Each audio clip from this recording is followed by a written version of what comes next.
Hey, what's going on, fam? Welcome back to the channel. If you're new here, my name is Bliss. I'm a photographer, traveler, artist, whatever you want to call me, and I'm here on YouTube making videos about photography, the process of it, and my experience with it. So yeah, everything feels different as it pertains to photography and how I'm maneuvering currently within photography as a medium, as an artist. And I just want to say that growth is real. It's a beautiful thing, and I think in order for growth to really happen, we have to take a moment to step back and reflect on what it is that we've created, what it is that we want to create, and more importantly, to look within ourselves and determine why we want to create those things. And I think that that's the position that I've been in lately. I can honestly say when I first started creating photos, I just wanted to make things that were beautiful, how I perceived them, without necessarily giving thought as to why I wanted to create them, why I thought it was important that they exist. And I don't believe that was a bad thing. I believe that that's what allowed me to explore the medium. That's what allowed me to hone my craft, for lack of a better word, and to really get acquainted with photography as a whole. But now that I'm some years in, I'm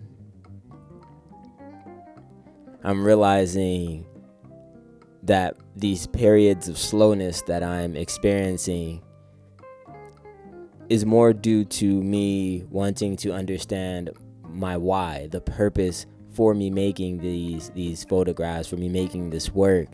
And I think in that it's helping me to reevaluate and to reassess what it means to me, all of it, the entire photographic journey, my entire photographic process. Like, what does it all mean to me, you know? And originally, I think I interpreted this the wrong way. I looked at it as if I was falling out of love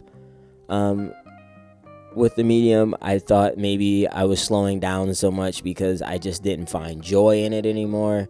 And what I was realizing now, or what I'm realizing now as I'm like taking time to really think about this, to really put on that critical thinking cap, you know, is that I was lacking my sense of purpose as I worked through photography. As I started to look back at all of the work I've made, I didn't have a purpose in terms of why I was selecting things for the most part. I mean, there are works that I definitely have purpose with, but overall, I believe that I just didn't have that same level of purpose throughout the body of work. And the slowness that I was experiencing was really me having to reaffirm what that purpose is, or to truly nail it down, you know. I don't think I've changed from wanting to interpret the world as I see it, based on the life that I've experienced and everything that's happened to me. But I realize now that once you find that true sense of purpose in what you're creating, the slowness feels good, or at least for me. Let me not say, well, especially for me, yes. But in my personal opinion, and as it works for me, is that I realize that the slowness that I experience now is because I'm realizing that there is this deeper sense of purpose in why I create the images that I do, and that I no longer want to be the kid that's running around shooting any and everything. And I don't mean that in a bad way. I mean it more so in the sense of, now I know what I want to go out and capture and create. I know the stories I want to tell, and I understand that to do that is going to take me more time. I do think that photographing daily is still a good practice as far as keeping your eyes sharp and keeping up, right? Like making sure that you're consistently shooting and building and honing. And I think that's really good. But I am realizing now that work doesn't necessarily have to be the purpose fulfilling work. That I can take time to come back, and I can take time and plan to go and create works that I know are going to fulfill me. And that it's okay to have those gaps where you don't have that opportunity. Because in order to create those moments and to create the works, you're gonna have to put time in to make sure that what you're going after is worth it. So yeah, I'm feeling very connected to slowness. It's become something that I've embraced, especially as I print more and spend more time in the dark room. You know, printing is a very slow process. That's not a place where you can just speed through, right? Especially when you're trying to perfect the prints and things like that. And I've like I said earlier, I've learned to appreciate and embrace the slowness that comes with it. I think that's really one of the spaces where I get the opportunity to craft these stories, right? Spending time with the contact sheets and seeing which images really connect with each other as far as amplifying a story or amplifying someone's life. And so with that, I'm realizing very much that slowness is a necessity. I think slowness is what helps you craft and fine tune your purpose and the works that you're making. It allows you to see the common threads between the times that you are photographing. And honestly, it allows you to reflect on self and see what it is that you are attuned with, you know? And so in that, I've been embracing those periods of slowness. I'm working my way back into the dark room, and I'm taking time to really think about what it is that I want to print, because that is a large task to print these works, especially when you move into larger sizes, 16 by 20, 20 by 30, etc. There's a lot of work that goes into that.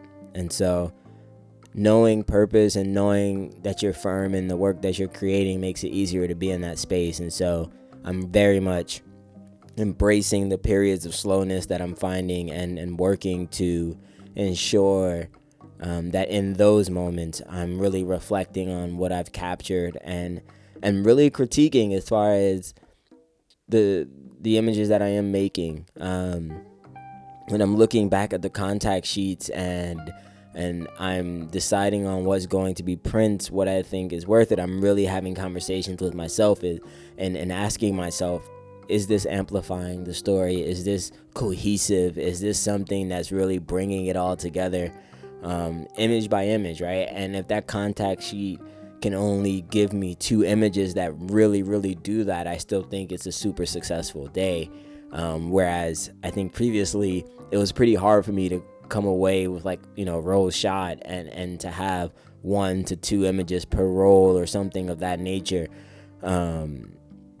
It felt a little disheartening at times, but what I'm realizing now is that it's going to be like that when you're truly like working towards fulfilling a body of work.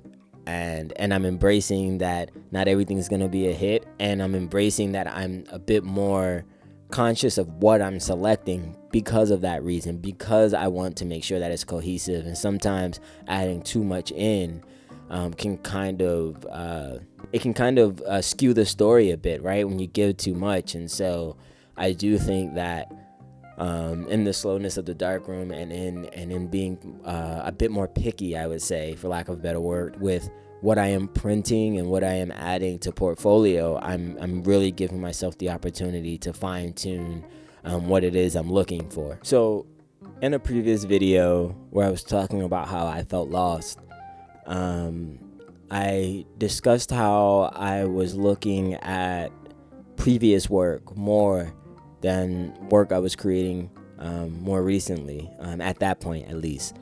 And in that video, I didn't quite understand it, and I thought, you know, everything I was creating just wasn't worth it, wasn't really doing me any justice. But what I didn't take a moment to consider was that there's this beauty, there's an inherent beauty and revisiting old work, right? I think it's necessary as you grow and as time goes on that you do revisit your old bodies of work and look at what you created, because as you grow, so will your taste, so will the ideas that you have. And so one thing I omitted from there that I wish I would have spoke on a little bit more is how beautiful it has been to look at old work, even in that period where I felt a lack of motivation. That previous work honestly pushed me and propelled me to focus and hone in on what it was I wanted to create, especially the work from my time in Cuba, and my work in the Blue Ridge Mountains, and realizing how much those stories meant to me, the beauty of Cuba and the people that live there, right? And the stories that they have. And even though I didn't have as much time as I would have loved, I think what I was able to capture really was the essence of what it meant to be in the space, the life of being there. And then with Blue Ridge, it's this quiet, beautiful nature that sits tucked away that I feel like was overlooked. And in doing that, there were so many different moments that I was seeing from past works from 2023 and 2022. I mean, all the way back to 2019, there was works that I was looking at that was like, whoa, I didn't even consider this being something that I would print. I didn't consider this being something that I should look at for a longer period of time. I kind of blew past it, and revisiting it with like a new mindset, it was kind of like, whoa, like this really amplifies the story. I think this needs to be printed. I think that I need to revisit this body of work and print again and see how the story changes, how it becomes more pertinent to the way that I'm thinking now. And I think that that's something that's really important that isn't talked about as much. I think we're kind of in a period where the idea is always creating new work, always pushing out new work, always like going forward, right? And I think sometimes when we take that step back, it really can allow us to see where we've been and how we can tweak that to help amplify where we're going, right? And I mean, our mindsets change like frequently on it. Like, at least for me, like there's always new things that I'm thinking about, ways that I can change. And so with that, I'm thinking to myself, like, yeah, like you should be revisiting old work. You should be making sure that you're taking a moment to look at it and see it with, new eyes, so to speak, because like, especially work that is years old, right? Like you're gonna go back into those contact sheets or those files, however you're viewing them, and you're gonna be like, whoa, okay, I forgot about this image. I didn't even consider this one, this one I never printed, etc., right? Like, so those things are going to happen, and you'll start to have these different opinions and these different thoughts about the work that you created in the past. And I think it's really, really useful to revisit it and just take some time with it every now and then to see how you'll observe it when you give yourself some time with fresh eyes and a fresh perspective, And lastly, I just want to talk about how good it feels to be back outside. I took some time from photographing. I took some time from being outside as far as like with my work and with my cameras. And it feels so good to be back and to be photographing again. I have some trips coming up that I'm super excited for. I'll be heading back to Cuba in order to photograph there again and see the family that I've met there. Overall, it feels really good to be photographing again. It feels really good now that I'm understanding that I want to tell these visual stories that represent the lives that people lead, what makes their lives beautiful, how I see the world and how through the struggles I've had, the world feels more beautiful and more precious to me. And so with this newfound way of thinking and like this renewed sense of purpose, I feel super good and super excited to be back outside, to be photographing, and realizing how beautiful everyday life is. To step outside with this renewed feeling of like love for the everyday, it has me feeling really good to be outside. It has me feeling really good to be photographing, and I'm looking forward to bringing to life more works, and to being in the dark room more, and to be creating more. So yeah, that's pretty much it. Everything feels different for me. Like, it feels beautiful. Everything feels renewed. I feel like I'm understanding what I'm doing again, and it's giving me a greater sense of purpose, a greater sense of direction, and I'm looking forward to seeing what I can create with that. So if you made it this far into the video, thank you so much. I do sincerely appreciate it. If you haven't already, feel free to like and subscribe, and I'll catch you in the next one. Peace.